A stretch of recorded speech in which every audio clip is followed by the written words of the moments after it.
দেখুন, কলকাতা হাইকোর্ট যে রায় দিয়েছিল মহামান্য প্রধান বিচারপতির বেঞ্চ জানিয়ে দিয়েছে সেই রায়ে ইন্টারফেয়ার করার কোনো কারণ দেখতে পাচ্ছেন না।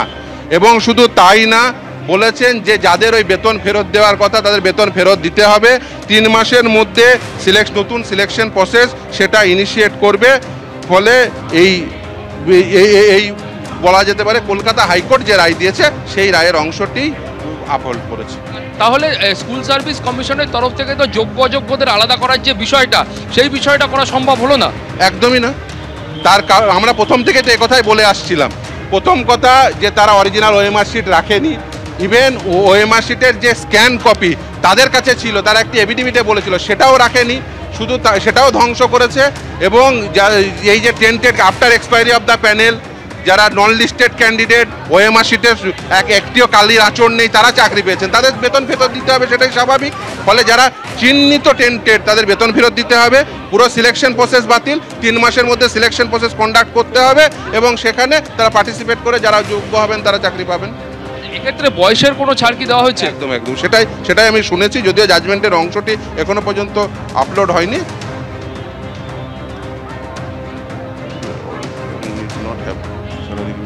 তাদের স্যালারি ফেরত দিতে হবে না যারা ওই নন টেন্টেড ক্যান্ডিডেট।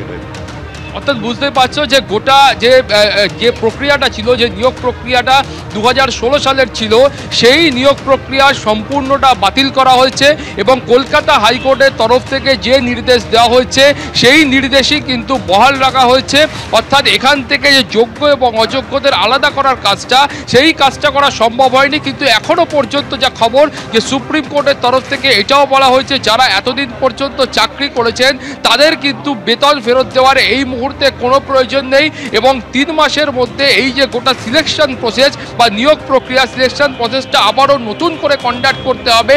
এবং সেই প্রসেসের মধ্যে যারা এখনও পর্যন্ত যারা চাকরি হারিয়েছেন, যারা অযোগ্য প্রার্থী রয়েছেন বা যারা যোগ্য প্রার্থী রয়েছেন, এই প্রত্যেকে তারা যে সিলেকশন প্রসেসটার মধ্যে তারা অংশগ্রহণ করতে পারবেন। এবং সেখানে বয়সের যে সময়সীমা বা বয়সের যে ছাড়, সেইটাও কিন্তু খুব স্পষ্ট করে উল্লেখ করা হয়েছে। কিন্তু চূড়ান্ত তুমি জানো যে এখনও নির্দেশনামার কপি হাতে আসেনি। ফলে সুপ্রিম কোর্টের তরফ থেকে কলকাতা হাইকোর্টের নির্দেশের ওপর যে সামান্য মডিফিকেশন করা হয়েছে, সেই মডিফিকেশনগুলো নির্দেশনামার চূড়ান্ত কপি আসলে তারপরে পরিষ্কার হবে। কিন্তু আপাততভাবে যেটা খুব স্পষ্ট করে বলা হয়েছে যে গোটা বিষয়টাতে সুপ্রিম কোর্ট কলকাতার রায়ের ওপর হস্তক্ষেপ করছে না। এই মুহূর্তে আমাদের সঙ্গে আইনজীবী সুদীপ্ত দাশগুপ্ত। সুদীপ্ত, আপনাকে জিজ্ঞাসা করবো, রায়ের আজকের যে রায়, সেই রায়টাকে আপনারা কিভাবে দেখছেন?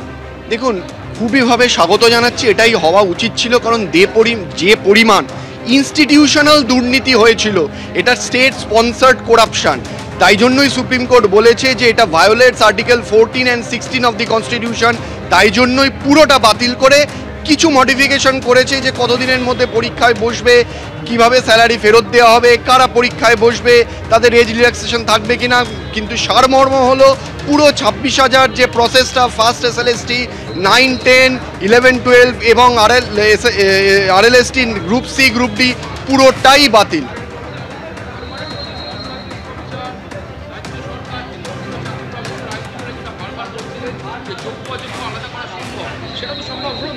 দেখুন, যোগ্য অযোগ্য আলাদা করা এই জন্যই সম্ভব হলো না, কারণ সুপ্রিম কোর্ট পরিষ্কার বলল যে পরিমাণ দুর্নীতি হয়েছে, এখান থেকে যোগ্যকে অযোগ্যকে বাছাই করা অসম্ভব। এবং তার ওপরও এসএসসি বা রাজ্য কোনোভাবেই সেরম ডকুমেন্টস দেয়নি যেখান থেকে প্রমাণ হয় যে এরা একেবারে যোগ্য, এরা কোনোভাবে টেন্টেড না এবং এরা কোনো দুর্নীতি করেনি। এখন তার মানে যারা যোগ্য এবং অযোগ্য, যারা এই 26,000 ছিল, তাদের প্রত্যেককেই নতুন যে নিয়োগ প্রক্রিয়া, আবার যে পরীক্ষা, সেই পরীক্ষায় অংশগ্রহণ করতে হবে। যতটা শুনেছি, আবারও বলছি, আমি যতটা শুনেছি, যারা শুধুমাত্র আপাতত যারা দেখা গেছে যারা যোগ্য, টেন্টেড না, তারাই নতুন পরীক্ষায় বসতে পারবে। যারা টেন্টেড তারা এই নতুন পরীক্ষায় বসতে পারবে না, যেটা আমি শুনেছি। তবে জাজমেন্ট আসলে পুরোটা বোঝা যাবে।